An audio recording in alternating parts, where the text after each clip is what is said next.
Então, galera daqui, mais uma vez, boa noite, galera de casa. Olha só, galera de casa, né? Bom dia, boa tarde, boa noite, boa madrugada, né? Não sei a hora em que você está estudando, né? Não sei o que você está pensando da vida essa hora, mas vamos lá, vamos falar um pouquinho de interpretação de texto, galera. Muita gente diz que não tem como estudar para interpretação de texto, não é verdade? Tem gente que fala que, olha, interpretação de texto é só chegar lá na prova, ler o texto e aí a gente se resolve, né? Mas vocês vão observar que não é bem assim que a coisa funciona, não, tá? É verdade que você tem que ler o texto quando necessário. E aí que está o ponto. Será que, ao fazer uma prova de língua portuguesa, eu tenho sempre que ler o texto? E aí, né?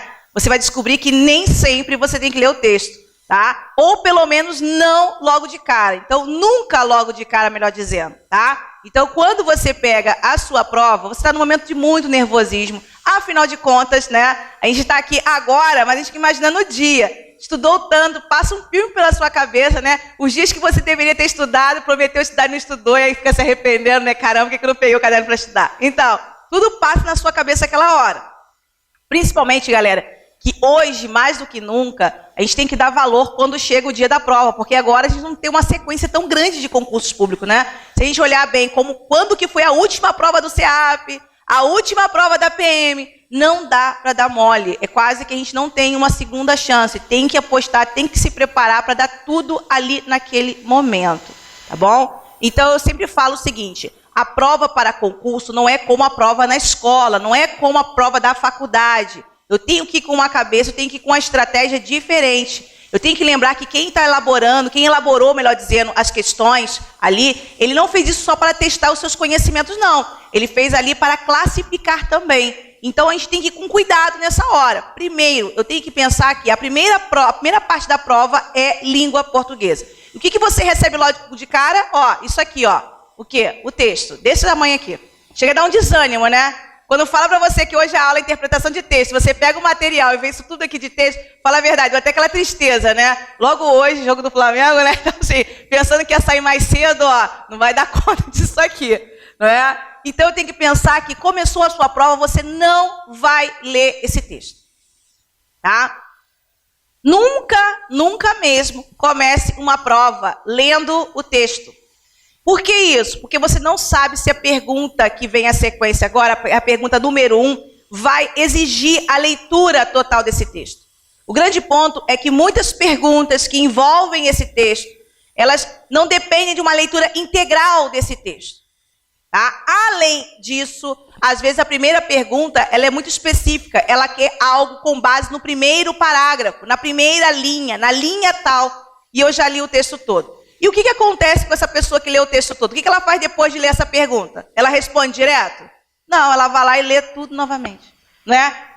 Perde tempo, e mais do que o tempo, né? Você acaba tendo um cansaço mental, que ao final, no início não, mas ao final da sua prova, no meio da sua prova, isso vai ser, né, muito ruim, porque às vezes lá na frente você já não está mais com cabeça para ler as questões com mais calma, pensar sobre elas, porque você já está num esgotamento mental ali só no início. Então você fica lendo e relendo, lendo e relendo, lendo e relendo o texto, e o pior de tudo, você fica com a mente cheia de informações e não consegue mais ter foco para nada, tá? Então a gente vai aprender aqui, ler esses enunciados e a partir deles julgar quando de fato eu tenho que ler o texto e quando eu não preciso fazer isso para chegar a uma resposta. Além disso, entender que o texto não é um amontoado de palavras.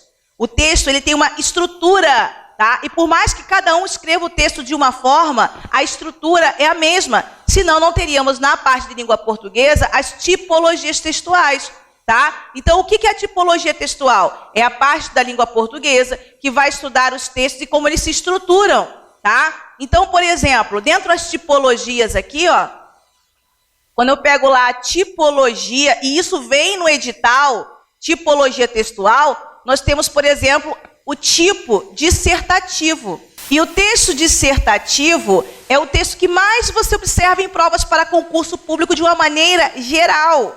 O que é dissertar? Dissertar é falar sobre o assunto. E quando você começa a ler o seu texto e percebe que ele vai falar sobre algum assunto, seja sobre a água, seja sobre o corpo humano, seja sobre a crise econômica. Se o texto vai falar sobre um assunto, ele está o autor o quê? Dissertando. Ele pode dissertar de duas maneiras. Eu posso dissertar de forma expositiva. Eu posso dissertar de forma expositiva, então vai ser um dissertativo expositivo, ou eu posso dissertar de uma outra maneira. Eu posso dissertar de forma argumentativa. E aí o meu texto vai ser um dissertativo argumentativo. Bem, para quem vai fazer a redação, já fica de olho, né? Já toma isso aqui também para a aula de redação. Quem não vai fazer a aula de redação vai usar esse conhecimento para conhecer melhor o seu texto. Como eu falei, o tipo dissertativo é o tipo que você mais acompanha nas provas para concurso público, de uma forma geral. Esse tipo dissertativo é muito comum a gente lidar com ele nas aulas de redação.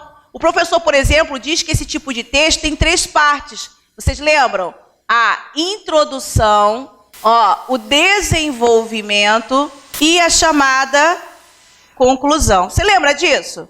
Você lembra da sua aula de redação, o professor falando isso para você? Que o texto tem essas 3 partes? Então, e para interpretar, o que isso tem a ver com a interpretação de texto? Tudo a ver. Quando o professor diz para você que o texto tem essas 3 partes, isso não é só uma divisão de parágrafos, não. O que é uma introdução? É isso que eu tenho que pensar. Que tipo de informação tem que ter em uma introdução? Né? Porque, afinal de contas, não é só o primeiro parágrafo. É o que tem ali de informação. A introdução é responsável por passar uma informação muito importante, que é o tema do seu texto.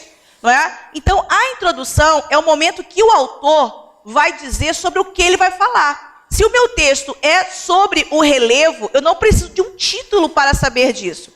Eu tenho a introdução para me informar disso. Quando eu começo a ler o meu texto, esse autor, ele vai me introduzir ao assunto que ele quer trabalhar. Então, qual é o assunto? É o relevo? Então, ele vai, de alguma forma, falar sobre isso. Ou ele vai dar uma definição, começar, o relevo é isso, isso, aquilo. Ou ele vai começar dizendo, é importante salientar que o relevo, né, brasileiro é isso, isso e aquilo. Enfim, ele vai dar um jeito de mostrar para mim, leitora, que o assunto a ser trabalhado aqui vai ser o relevo. Né? Agora, se ele quer dissertar de uma forma argumentativa, o que vai acontecer nessa introdução? Vai ter algo diferente da forma expositiva. Na forma expositiva, ele só dá definições, detalhes, divisões. Vamos imaginar que ele fale aqui sobre o corpo humano. Esse vai ser o tema. Então, ele vai falar sobre o corpo humano de uma maneira geral. Depois ele pode mostrar como ele se divide, as partes que tem o corpo humano, não é? E aí vai desenvolvendo meu texto. Mas quando minha forma de dissertar é uma forma argumentativa, então ali ele já vai colocar uma opinião. Ele vai colocar algo, uma opinião, uma crítica a respeito do corpo humano, seja dele ou de outra pessoa, não é? Então, se eu começo a ler o meu texto e ele fala, segundo fulano de tal, opa, peraí, já tem uma visão de uma outra pessoa. Se ele diz que algo é bom ou ruim, quando ele faz uma crítica, aí já tem o quê? Um posicionamento. E aí eu tenho a certeza que meu texto passou a ser o argumentativo. No texto argumentativo, ele também vai ter essas 3 partes, afinal de contas, é um texto dissertativo. Só que no texto argumentativo, a introdução, ela tem que me fornecer 2 informações importantes. O tema e a tese. Tá? Então, quando você vai fazer a redação e você ouve isso de um professor, ele está certo. Por quê? Porque senão o seu avaliador, ao ler o seu texto, pode dizer que ele não se encaixa nessa tipologia. Inclusive, é uma das orientações que você tem que escrever um texto dentro de uma tipologia exigida. Então, o que ele vai olhar esse avaliador para o seu texto, para dizer que seu texto se encaixa nessa tipologia? A introdução, ela tem que fornecer essas 2 informações. Então, eu não tenho que ter título para saber que você vai falar sobre determinado assunto, tá? E essa opinião que você vai colocar é o seu posicionamento. Então, isso também vai acontecer em outros textos. A introdução serve para isso. Que tipo de informação eu tenho em um desenvolvimento? Pense que em um texto argumentativo, se você colocou a sua opinião, você vai ter que defender essa opinião.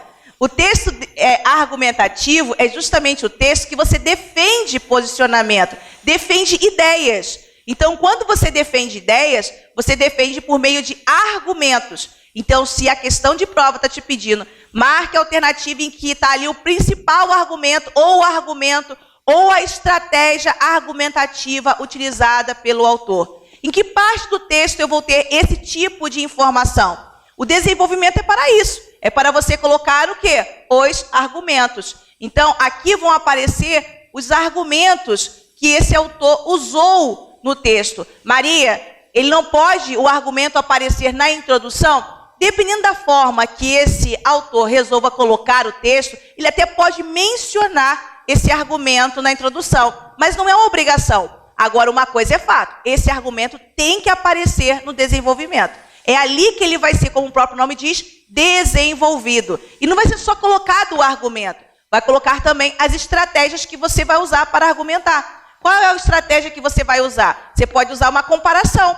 Você diz algo e você compara um país com outro, um lugar com outro, uma época com outro. É uma estratégia argumentativa. Você traz um dado estatístico. Você coloca a fala de alguém. Então, tudo isso são formas, estratégias argumentativas. E tudo isso que eu estou falando para vocês, galera, parece que é uma aula de redação, mas não é. São, o que vocês vão perceber, são elementos que eles vão pedir nas perguntas de interpretação. Se você pegar o seu material, e eu não mudei nada, galera, tudo isso aqui são retiradas de provas. E como nós não temos ainda uma banca definida, eu fiz questão de colocar provas diferentes. E até mesmo de níveis diferentes, como desafio aqui, tá? Então, esse primeiro texto que você observa aqui foi retirado de uma prova. E a pergunta número 1 a respeito desse texto, olha como é que estava o enunciado lá na prova. Olha o que a banca pediu. Ó, estava assim, exatamente assim na prova. O texto, como não pensei nisso antes, olha lá o que ele quer. Tem como tema, olha o que a banca quer de você. Ela quer o tema do texto. Você precisa ler o texto todo para dizer qual é o tema desse texto? E um cuidado que eu tenho que ter. O tema, ele vai aparecer no início, mas não é a única informação que vai aparecer nesse texto. E às vezes a pessoa lendo o texto de forma aleatória, perdida nesse texto, ele pode ter entendido a história, mas não sabe dizer exatamente se aquilo ali se chama o tema, ou se o tema é um outro ponto. Então ele vai ver tanta coisa aqui nesse texto, que ele pode ficar no emaranhado de ideias, e tudo aqui parece fazer sentido, tá? Parecer fazer sentido, melhor dizendo, tá? Então, vamos pensar aqui. Se a banca, ela quer o tema desse texto, eu vou fazer um desafio para vocês então. Se é verdade isso que eu estou falando, dê uma olhadinha só no primeiro parágrafo, que aqui é bem pequeno, tá? E tente responder essa questão. Vamos ver se a gente consegue extrair o tema desse texto, lendo só o primeiro parágrafo. E aí, galera, qual alternativa vocês escolheram para essa questão? O que vocês marcaram aqui? Pode falar, falem o que vocês marcaram, só para eu ter uma noção. E aí, o que vocês marcaram aqui no canto? A resposta é a letra E. E olha que interpretação de texto não é difícil todo mundo marcar a mesma alternativa. Mas fala a verdade, teve uma que deu dúvida, não teve? Tem sempre uma, né? Olha que até a dúvida é a mesma, tá? De fato, a banca colocou uma aqui para gerar uma certa dúvida, que é a letra A, né? Aquela teoria do chute, já ouviram falar sobre isso? Que eles sempre colocam ali, entre A, B, C, D e E, eles sempre colocam ali 3 que você pode retirar com muita facilidade, mas te coloca sempre entre 2 que você tem que escolher, né? Claro, galera, que quando você não está com muita informação na cabeça, você não está com o texto todo na sua cabeça, você consegue reconhecer com clareza e ir lá e marcar a resposta certa. A resposta foi a letra E, tá? E você observa que sim, o tema está ou não está no início do texto. Agora, Maria, isso significa dizer que eu não posso ler o texto? É isso? É um impedimento? Não, não é impedimento. Você pode ler o texto todo se você não se sentir seguro, tá? Desde que você saiba que o tema não vai sair de outra parte desse texto. Porque olha só, quando você desce a leitura para o segundo parágrafo, ele fala assim: no meio do caminho tinha uma pedra no meio do caminho. O poeta Carlos Drummond de Andrade criou um dos textos mais famosos da literatura ao buscar inspiração num obstáculo. De forma parecida, muita gente famosa ou anônima no decorrer da história tem convertido suas dificuldades em criações. Quando você já lê o segundo parágrafo, você já começa a observar que a letra B já não é tão impossível assim. Já começa a cogitar a letra B. Afinal de contas, a letra B fala que o tema seria a origem dos objetos de inventores famosos. Estou falando de uma pessoa famosa que criou alguma coisa, né? Ou então, eu posso até cogitar, quem sabe, a letra C, problemas da vida de pessoas ilustres. Ah lá, já não é tão distante assim. E aí eu começo a descer a minha leitura e vejo que ele continua falando que não é difícil perceber que na origem de objetos, de todos os objetos criados pelo homem, havia um problema.